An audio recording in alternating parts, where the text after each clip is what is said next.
Welcome to Read in Minutes. Here's a short summary of the book, The Giver by Lois Lowry.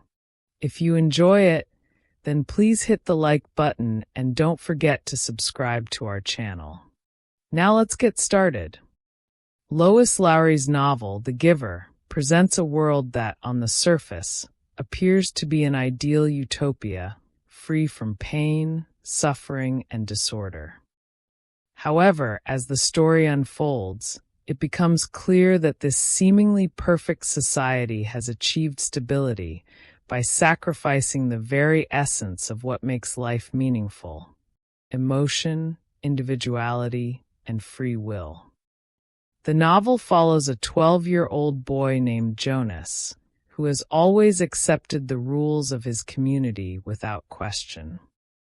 But when he is chosen for a special role as the receiver of memory, he begins to see the world in a new light, uncovering its hidden truths and ultimately making a daring decision that will change everything.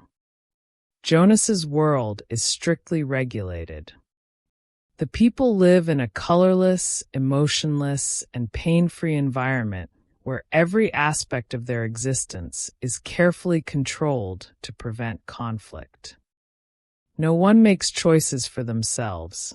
Everything is assigned, from careers to family units. There is no true love, hate, or deep emotion, as people take daily pills to suppress feelings. There is also no weather, as climate control has eliminated natural elements like snow and rain to make life more predictable and efficient. This system, known as sameness, was created to ensure that no one experiences pain, but it also means that no one experiences true happiness or love.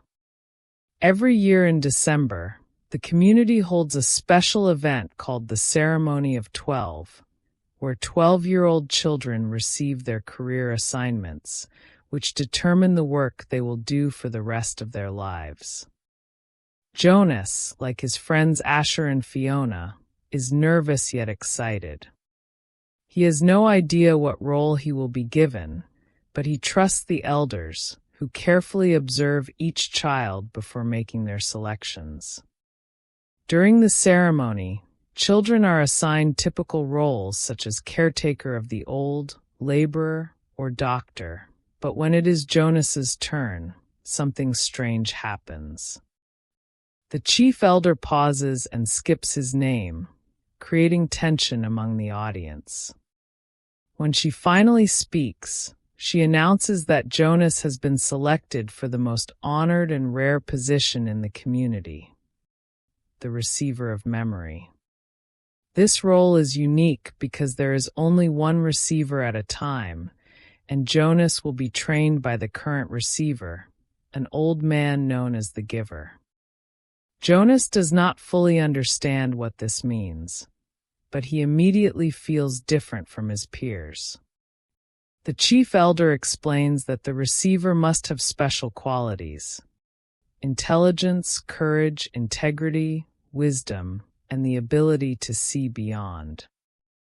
Though Jonas does not yet know what seeing beyond means, he will soon discover its profound significance. Jonas begins his training the next day.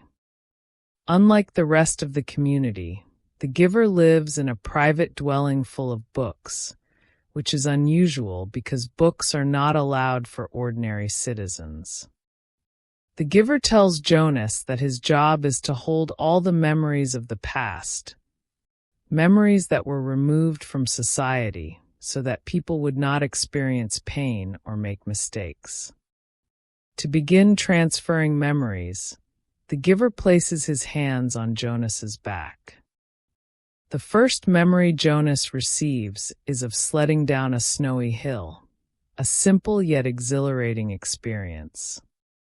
Jonas is fascinated by the feeling of cold and the rush of excitement, emotions he has never felt before. As training continues, he is given memories of sunshine, rainbows, music, and love, all things that do not exist in his controlled world. Jonas is thrilled to discover colors and realizes that the world was once full of vibrancy and diversity. However, with the good memories come painful ones. The giver gradually exposes Jonas to suffering, war, starvation, and death. Jonas experiences the anguish of a soldier dying on a battlefield, the desperation of hunger, and the deep loneliness of a neglected child. These memories are overwhelming, but the giver explains that pain is necessary for wisdom and growth. Without suffering, people cannot appreciate joy. Jonas begins to understand that his community has given up not only pain but also true happiness, love, and choice. As Jonas absorbs more memories, he starts noticing things that never seemed strange before. He realizes that his world is devoid of true emotion. His parents and friends do not truly feel love because they have never experienced it. When he asks his parents if they love him, they laugh and say that the word love is imprecise and obsolete. Jonas is deeply disturbed by this, as he now understands the depth of love from his memories. The most shocking discovery comes when Jonas learns what it truly means to be released. In the community, release is a common practice. It happens to the elderly, to those who break rules, and to weak infants who do not meet health standards. Until now, Jonas has believed that release means being sent to another place.